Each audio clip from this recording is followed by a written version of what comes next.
He's a very funny man, and it helps save his life. You are listening to ReachMD XM 157, the channel for medical professionals. Welcome to the Clinicians Roundtable. I'm Susan Dolan, your host, and with me is Robert Schimmel, one of Comedy Central's 100 Greatest Comics, and author of the new book, Cancer on $5 a Day, Chemo Not Included, How Humor Got Me Through the Toughest Journey of My Life. Mr. Schimmel, welcome to the Clinicians Roundtable. Oh, it's nice to be on. Congratulations on your new book. Why did you choose this title, Cancer on $5 a Day, Chemo Not Included?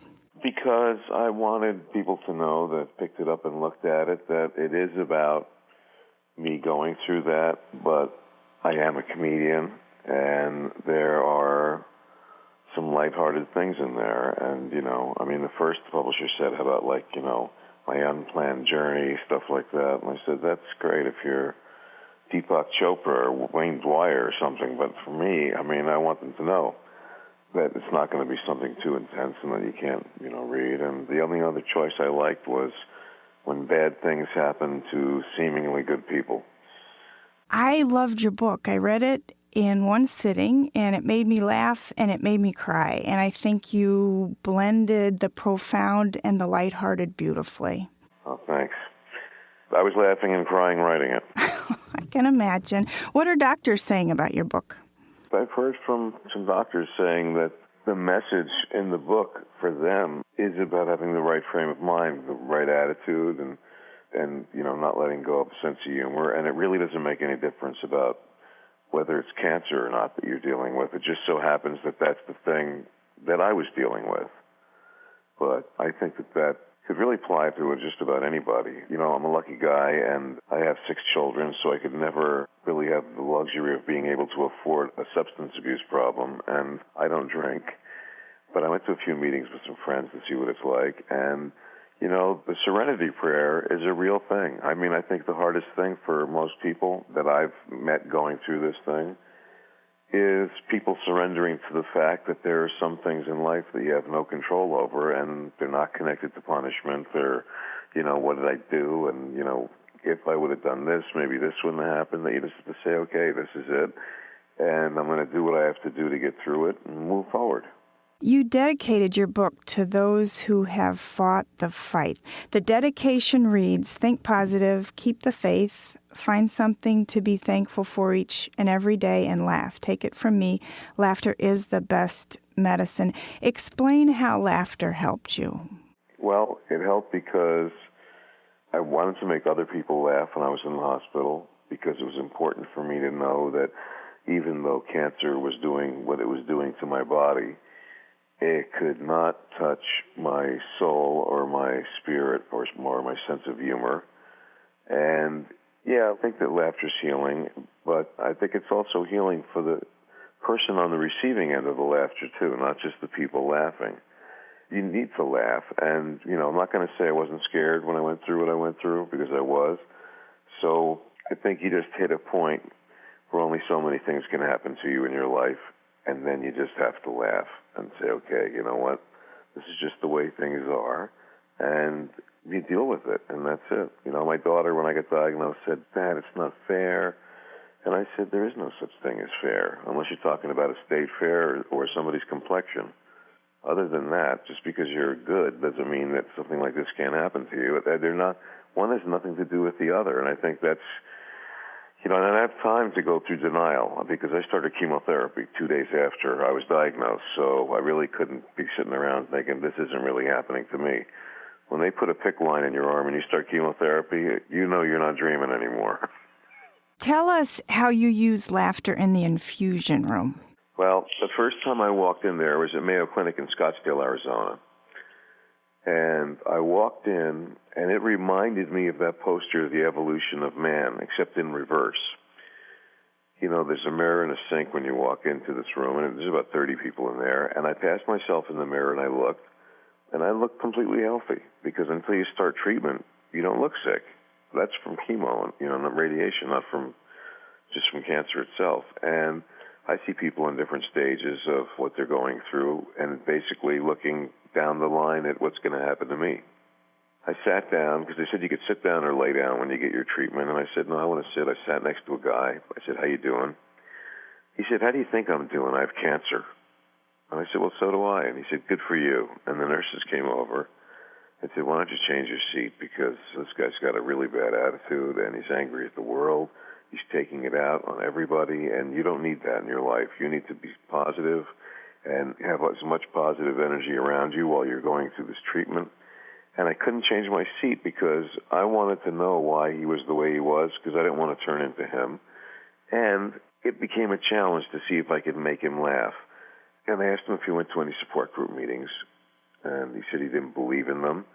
He didn't want to go in a room and hear people, complaining about their own stuff. He said he's scared enough about what he has to go through. He doesn't, need it. And I said, well, I went last night because I wanted to be prepared for today. And there was a lady there that was crying, and she said, I'm going to start radiation and chemotherapy, and I'm going to lose my hair, and I don't know if my husband's going to find me sexy anymore. And I said, I was looking at this lady thinking, if you think the hair makes a difference, your problems are bigger than the radiation and the chemotherapy. And this guy started laughing out loud, and the nurses came over and said, what did you say to him? Because we've never seen him smile before. And 21 days later, when I came for my next chemotherapy, he was saving his seat for me and told me jokes. And I think the reason why he laughed was because I went somewhere with that material that was darker than the normal person would go to, because joking about the topic isn't really funny. But that's where you have to go. It's almost like they say you have cancer and you get desensitized. And knock-knock joke's not going to do it at that point. If you're just joining us, you're listening to the Clinicians Roundtable on ReachMD XM 157, the channel for medical professionals. I'm Susan Dolan, your host, and joining me is Robert Schimmel, one of Comedy Central's 100 Greatest Comics, and author of the new book, Cancer on $5 a Day, Chemo Not Included, How Humor Got Me Through the Toughest Journey of My Life. Mr. Schimmel, in the book you write, you love your doctor. Why do you love him so much?